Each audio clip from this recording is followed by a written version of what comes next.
Allez, ciao l'Europe!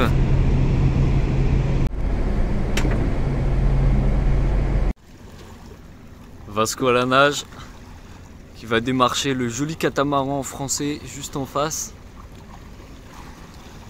Essayer de demander s'ils ont besoin d'équipiers. L'espoir fait vivre, hein.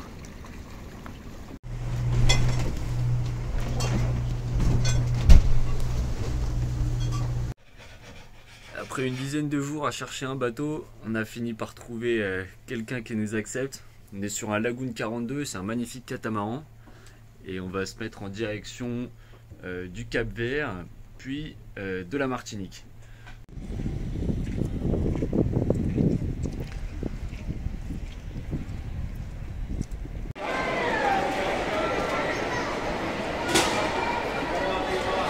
Voilà les courses pour un mois avec réveillon de Noël et du Nouvel An.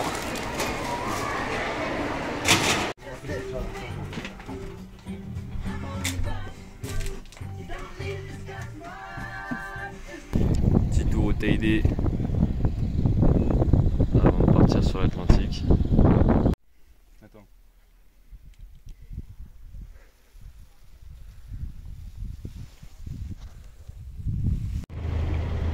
Et voilà, on a enfin largué les amarres après une semaine dans le port de Tenerife.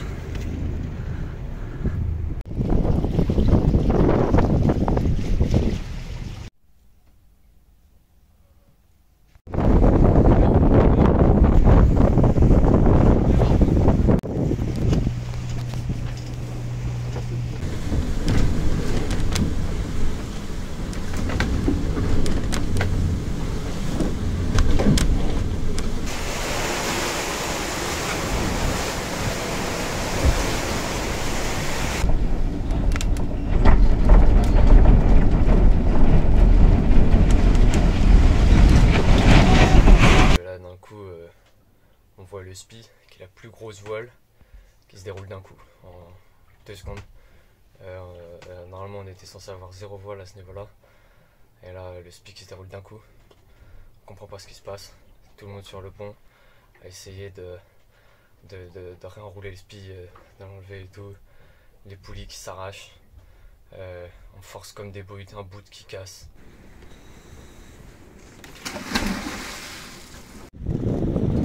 Ces gens ont traversé l'Atlantique à la rame. Voilà, nous on est des petits joueurs à côté, hein. Mission du jour, dérouler le SPI et le réenrouler. Petit check-up pour être sûr que tout va bien.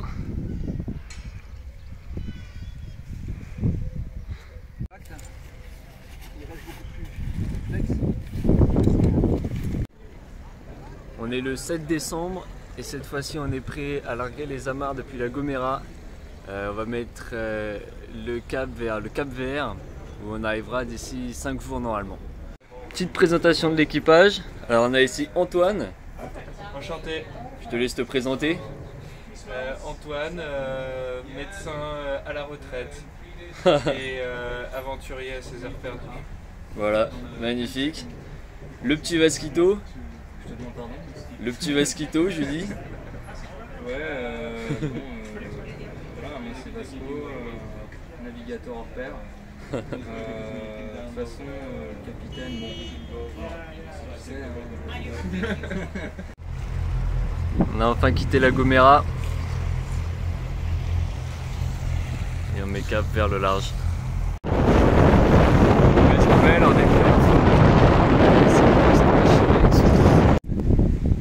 Clap, take one. Bonjour, Xavier, tout juste 40 ans, skipper propriétaire de ce beau Lagoon 42 qui l'emmène, si tout va bien, en Australie. Une petite bonite. C'est une variété de thon. Voilà, on s'est lancé dans la réparation du phoque qui a quelques petits trous.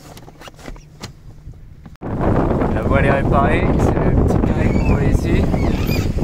Et puis on est reparti. Je suis parti pour mon premier quart de nuit tout seul. Il est 3h50.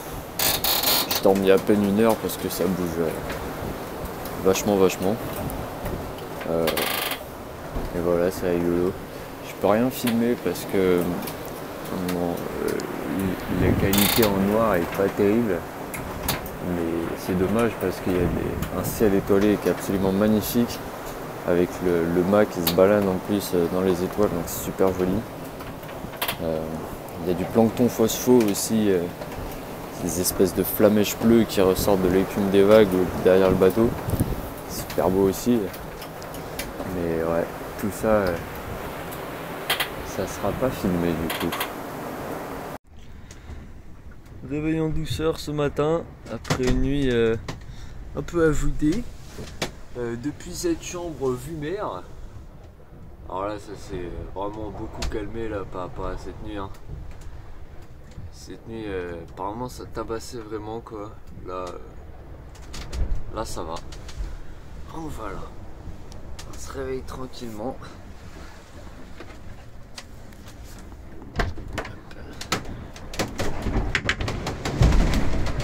Ouh, bah voilà, au moment où je dis ça, il y a une grosse qui est arrivée là.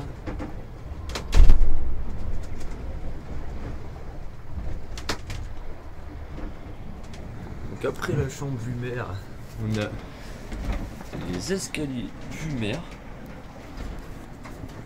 et la cuisine. Salut Xavier. Salut, ça va? Ça va et toi? Premier réveil en mer?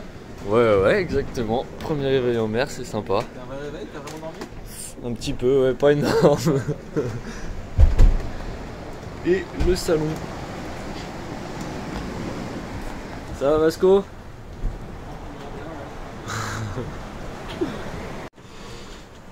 Ah, c'est la cuisine vue mer. Elle bouge un petit peu.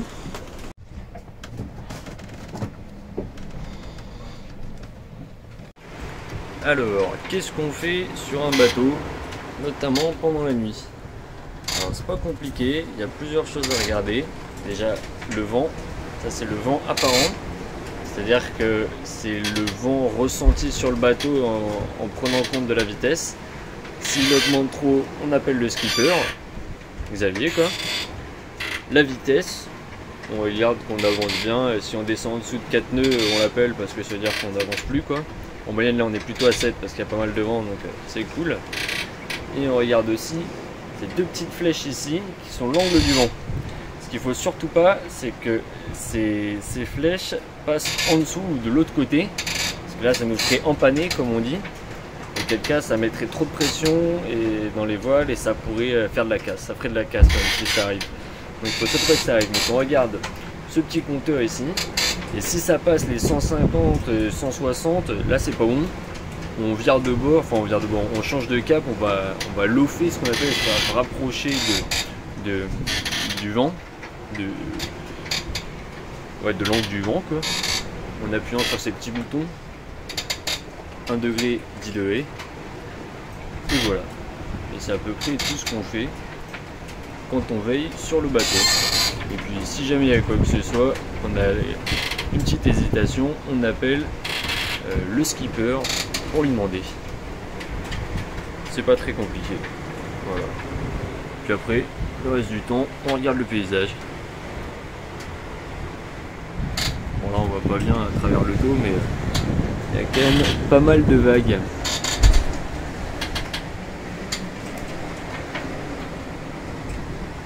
Et puis surtout il y a le pilote automatique, ce qui fait qu'on n'a pas besoin de tenir la barre et ça c'est quand même super cool. Il est 23h57, presque 58 et on boucle la journée de tous les records avec déjà ce chiffre 175. On a fait 175 000 aujourd'hui. Ça fait à peu près 330 km avec une vitesse moyenne de 7 nœuds 3 et la vitesse max 14,2 qui est le record du bateau. Donc on a bien avancé aujourd'hui. On a bien avancé. Et ouais, ça fait plaisir.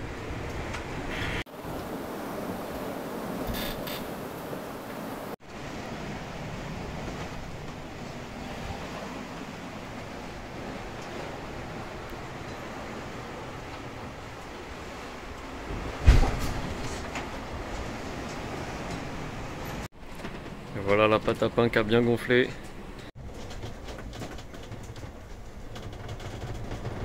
Et voilà les petits pains. Avec une mie qui est pas trop mal. Petite trouvaille sur le trampoline. Il est tout sec et depuis plusieurs jours on l'avait pas vu. Un petit poisson volant.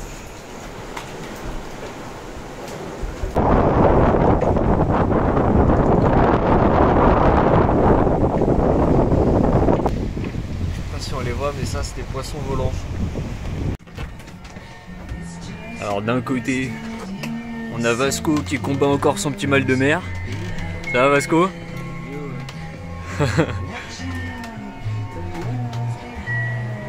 Xavier en train de lire, Antoine aussi, et Philibert toujours présent à la barre. Philibert c'est le pilote automatique. Heureusement qu'il est là.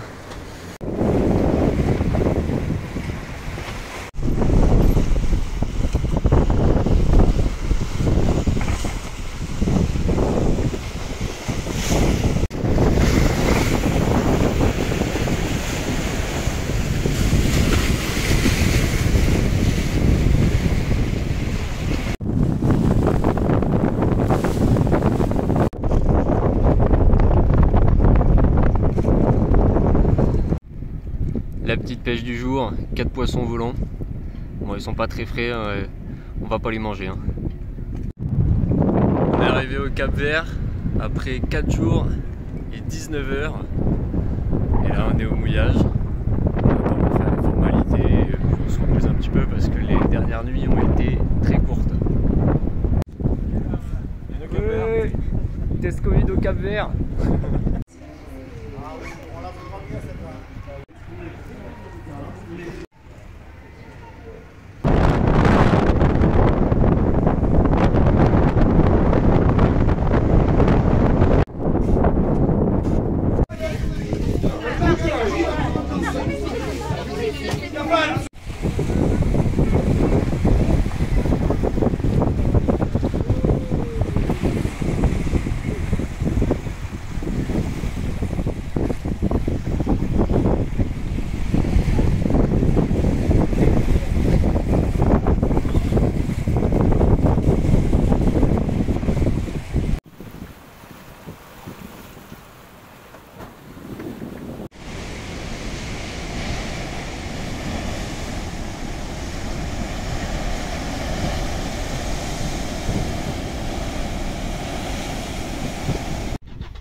Ça, on peut dire que c'est un truc. L'énorme vallée, c'est le vallée de Paul. Petit coucou d'en haut du mât.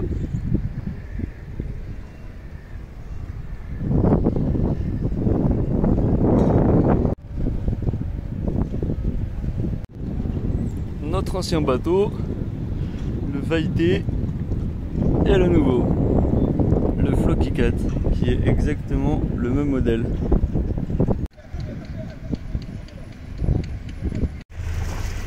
Après quelques jours au Cap Vert, on a dû chercher un autre bateau pour différentes raisons, notamment parce que il y avait un problème au niveau de la trappe de survie. On a trouvé un autre bateau qui est exactement le même, un Lagoon 42 juste derrière. Et là, on part pour traverser l'Atlantique direction la Guyane.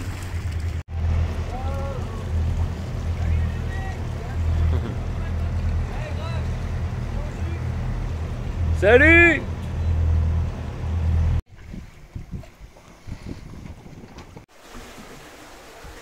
Premier poisson volant de la traversée.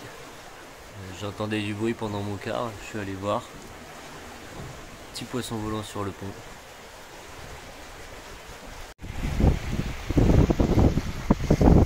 Premier quart de nuit et des dauphins.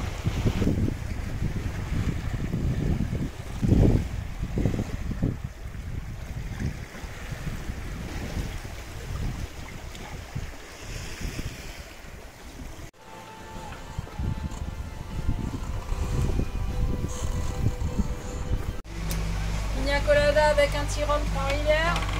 Guadeloupe. Exactement, on sait vivre ou pas? et des petits foie gras et du bon jambon. Un 1er janvier pas comme les autres, au milieu de l'eau. Et bonne année 2022.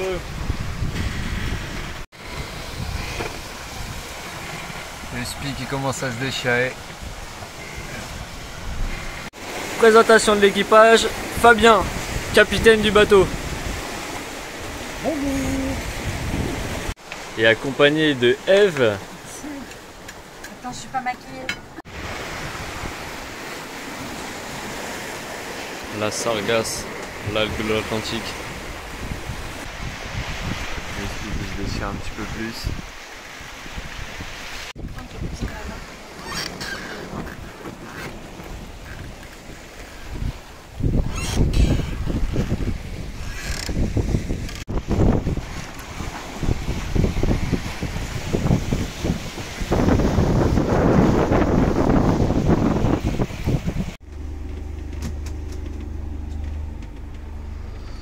Petite présentation du bateau, qui est donc du même modèle que celui avec lequel on est venu des Canaries jusqu'ici. C'est un Lagoon 42.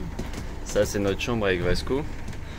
On a la petite salle de bain ici qui est carrément sympa.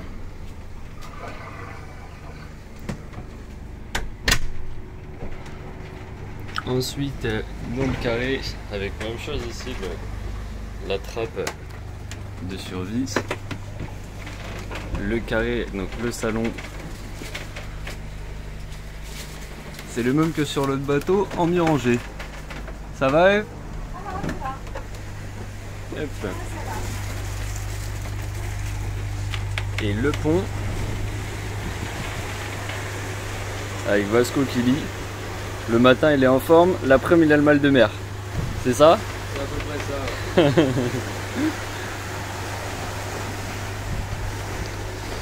Et le cockpit, le poste de pilotage. Voilà, là, je sais pas si on voit bien l'écran, mais on est en plein milieu de l'Atlantique.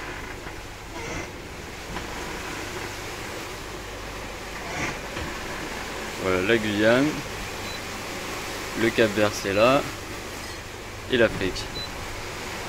On est en plein milieu.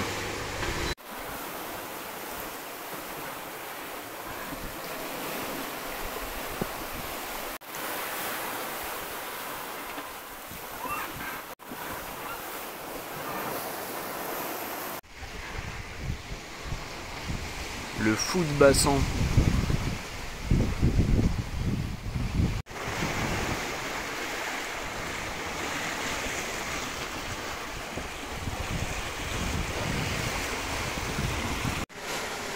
On est en plein milieu de l'Atlantique, il n'y a absolument rien à plusieurs milliers de kilomètres de nous, et pourtant on a réussi à se foutre à l'endroit où il y a des bouées, enfin on pense que c'est des bouées, et alors là, je sais pas si vous vous rendez compte, mais un pouce là, c'est 2000, donc c'est rien en fait quoi, et on est encerclé.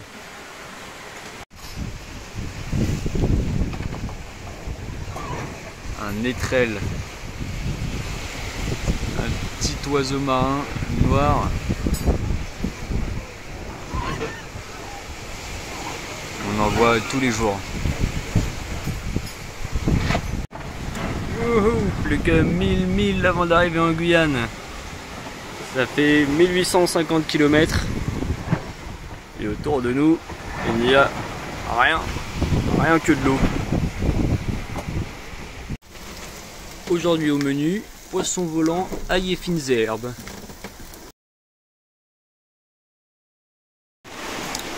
Alors Fabien, c'est comment le poisson volant? Je me sens des ailes maintenant.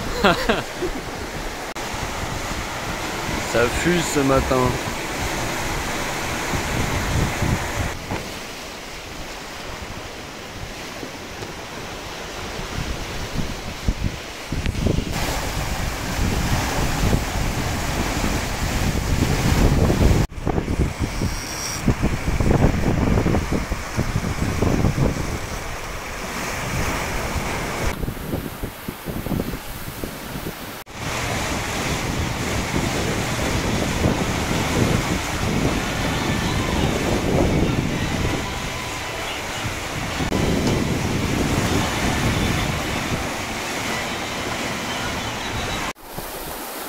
peu plus de casse. Cette fois, c'est les chariots de grand voile. Ils sont là, il y a 2 chariots de grand voile qui sont tombés, qui sont censés être entre les lattes et le mât. Les chariots de grand voile, c'est ce qui tient la grand voile au mât en fait. Et là, il y en a 2 qui sont pétés. Il faut qu'il y en ait un troisième qui pète, sinon ça fait beaucoup.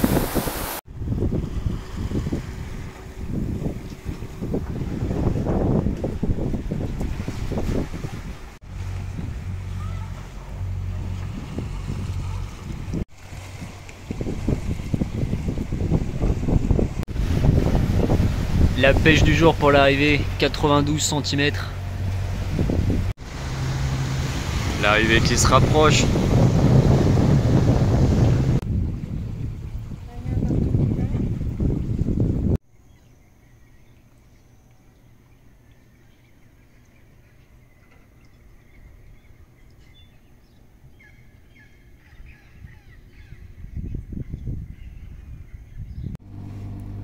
Récapitulatif de la traversée de l'Atlantique. Nous sommes partis d'Espagne, de Huelva, le 5 novembre pour arriver 32 heures plus tard aux Canaries, donc le 7 novembre. On est parti un mois plus tard, le 8 décembre, des Canaries jusqu'au Cap-Vert. On a mis 4 jours et 19 heures pour traverser. Et ensuite, on est parti du Cap-Vert le 30 décembre. Et après 12 jours et 9 heures, nous sommes arrivés à Cayenne. Total de la traversée de l'Atlantique, 2 mois et 6 jours, ce qui était bien plus que ce qu'on pensait. Mais bon, on est arrivé et ça fait plaisir de voir le résultat.